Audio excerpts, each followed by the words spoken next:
তো ডাব্লিউডাব্লিউই এবার রেসলম্যানিয়ার পর তার পরবর্তী পেয়ার-ভিউ হতে যাচ্ছে ব্যাকল্যাশ পেয়ার-ভিউ, আর এই ব্যাকল্যাশ পেয়ার-ভিউটি আর মাত্র কয়েকদিন পর হতে যাচ্ছে, যার কারণে আজকের এই ভিডিওটিতে আপনাদের জানাবো যে এবার ডাব্লিউডাব্লিউই ব্যাকল্যাশ পেয়ার-ভিউর জন্য যে কয়টি ম্যাচ কনফার্ম করেছে তার মধ্যে কোন রেসলার জিততে পারে, এমনকি এবার 2025-এ ব্যাকল্যাশ পেয়ার-ভিউতে কোন কোন রেসলার রিটার্ন আসতে পারে, সমস্ত কিছু নিয়ে আলোচনা করব আজকের এই ভিডিওটিতে।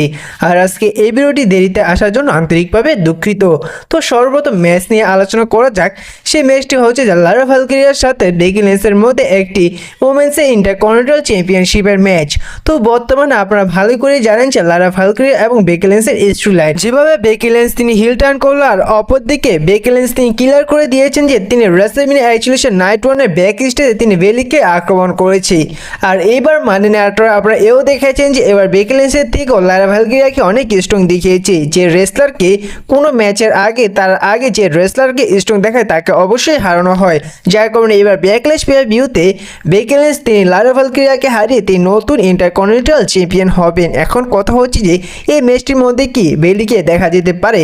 তো এই ম্যাচটির মধ্যে বেলিকে দেখতে পাওয়ার সম্ভাবনা বলা যায় যে 20% রয়েছে, এবং ব্যাকল্যাশ পেয়ার-ভিউর প্রথম মানে নেট্রো হয়তো বেলি তিনি রিটার্ন এসে ফেস টু ফেস হতে পারে বেকি লিঞ্চের, এবং সেই জায়গা থেকে বেকি লিঞ্চ এবং বেলির স্টোরি লাইন চালু হতে পারে।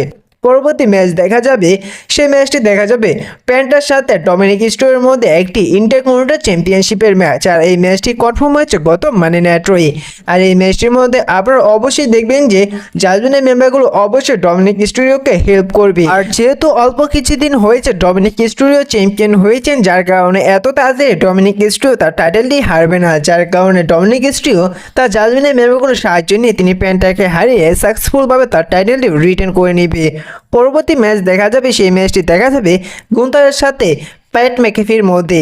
তো আপনারা গত সপ্তাহের আগের সপ্তাহে অর্থাৎ রেসলম্যানিয়ার পর প্রথম মানডে নাইটে যেমন দেখেছিলেন যে গুন্থার তিনি মাইকেল কলকে আক্রমণ করেছিল, যার কারণে প্যাট ম্যাকেফি তিনি আক্রমণ করেছিল গুন্থারকে, আর এরই কারণে গুন্থার তার ভয়ঙ্কর সাবমিশন লকের মাধ্যমে প্যাট ম্যাকেফিকে একেবারে ডিস্ট্রয় করে দেয়। যেহেতু এবার ব্যাকল্যাশ পেয়ার-ভিউতে গুন্থার এবং প্যাট ম্যাকেফির মধ্যে একটি সিঙ্গেল ম্যাচ হতে যাচ্ছে, আর অপরদিকে রেসলম্যানিয়াতে গুন্থার তার টাইটেলটি হেরে গিয়েছে, আর এভাবেই গুন্থারকে বলা যায় যে অনেকটা দুর্বল দেখিয়ে দিয়েছে, যার কারণে প্যাট ম্যাকেফি যেহেতু একটি অ্যানাউন্সার, যার কারণে গুন্থারকে প্যাট ম্যাকেফির কাছে হারাবে না, উল্টো গুন্থার তিনি প্যাট ম্যাকেফিকে একেবারে ডিস্ট্রয় করে তিনি এই ম্যাচটির মধ্যে ভিক্টরি নিয়ে নেবেন। আর যদি ডাব্লিউডাব্লিউই কোনো শখিং কিছু করতে পারে সেটি হচ্ছে প্যাট ম্যাকেফি জিতাতে পারে।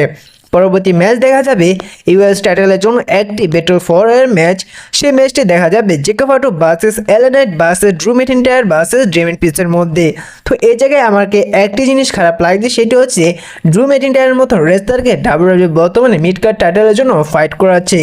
তো যেহেতু এই টাইটেলটির জন্য একটি ব্যাটল ফর এর ম্যাচ হতে যাচ্ছে, আর অলরেডি এবার রেসলম্যানিয়াতে যেভাবে ডিস্ট্রয় করে জেকব হার্ট নতুন চ্যাম্পিয়ন হয়েছেন, যার কারণে এত তাড়াতাড়ি জেকব হার্ট তিনি এই টাইটেলটি হারবে না। এই ম্যাচটির মধ্যে সম্ভবত দেখা যেতে পারে যে ডেমিন প্রিস্ট এবং ড্রু ম্যাকিন্টায়ার তার একে অপরকে আক্রমণ করতে করতে তার ম্যাচটি ছেড়ে চলে যেতে পারে, আর অপরদিকে জেকব হার্ট হয়তো তিনি ডিস্ট্রয় করে দিতে পারে এলএ নাইটকে, এবং এই ম্যাচটির মধ্যে ব্লাড লাইন মেম্বারগুলো সাহায্য করতে পারে। আর জেকব হার্ট তার টাইটেল সম্ভবত সামারস্ল্যাম পেয়ার-ভিউতে হারতে পারে, তাও হারতে পারে সোলো সিকোয়ার কাছে, যার কারণে ব্যাকল্যাশ পেয়ার-ভিউতে জেকব হার্ট তিনি তিনজনকে হারিয়ে সাকসেসফুলভাবে তার টাইটেলটি রিটার্ন করে নেবে।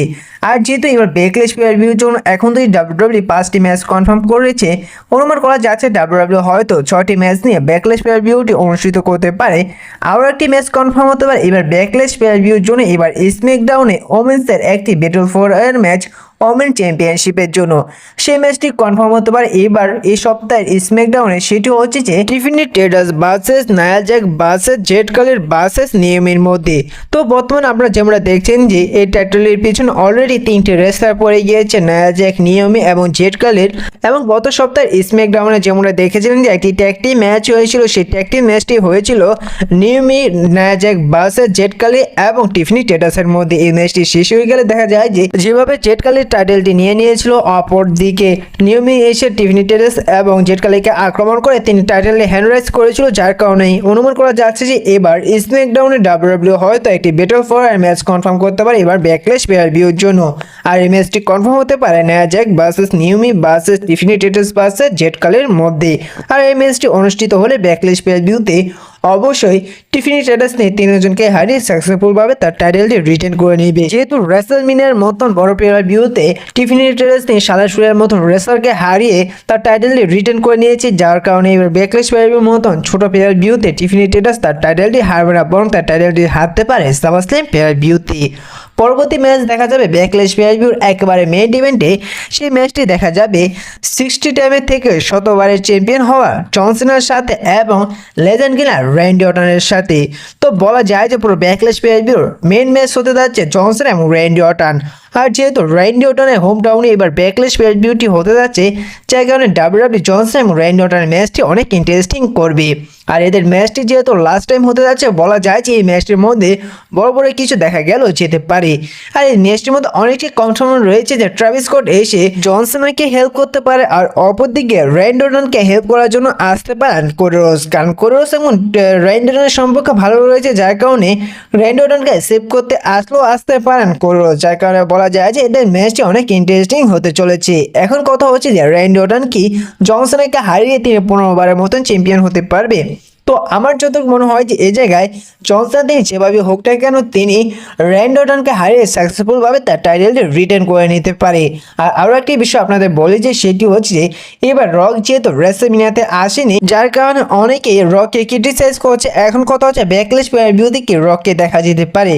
তো সম্ভাবনা রাখলেও রাখতে পারেন যে ব্যাকলেশ পেয়ার ভিউতে রককে দেখা যেতে পারে জন সিনা র্যান্ডি অর্টনের সেই ম্যাচটির মধ্যে। তো আমার মনে হয় না যে জন সিনাকে সেভ করতে আসবেন বা হেল্প করতে আসবেন রক, কিন্তু সেটাকে আসবেন ট্রাভিস স্কট। তো আপনাদের কি মনে হয় সেই ম্যাচটির মধ্যে কি আসতে পারেন রক জন সিনাকে হেল্প করার জন্য? অবশ্যই কমেন্ট করে জানিয়ে দিবেন। এখন কথা হচ্ছে যে ব্যাকলেশ পেয়ার ভিউতে কি আমরা দেখতে পারি সিএম পাঙ্কে রোমান রেন্সকে ব্যাকলেশ পেয়ার ভিউতে না দেখা যাবে, রোমান রেন্সকে না দেখা যাবে সিএম পাঙ্কে। যদি ব্যাকলেশ পেয়ার ভিউতে জিউসের কোনো ম্যাচ হতো তাহলে অনুমান করা যেত যে সেটাকে সিএম পাঙ্কে বা রোমান রেন্সকে দেখা গেল যেতে পারে। কারণ ব্যাকলেশ পেয়ার ভিউতে যদি জিউসের ম্যাচ হতো সেটাকে অবশ্যই ব্রন ব্রেকার সেথ রলিন্স এসে জিউসকে আক্রমণ করার চেষ্টা করতো, ঠিক সেই সময় জিউসকে সেভ করতে আসতো সিএম পাঙ্ক বা রোমান রেন্স বা স্যামি জাyn। তাহলে এইবার ব্যাকলেশ পেয়ার ভিউতে কাউকেই দেখা যাবে না দেখা যাবে রোমান রেন্সকে, সিএম পাঙ্কে, সেথ রলিন্সকে না দেখা যাবে সেথ রলিন্সকে, ব্রন ব্রেকারকে, এমনকি ফল এমনকি কাউকেই দেখা যাবে না।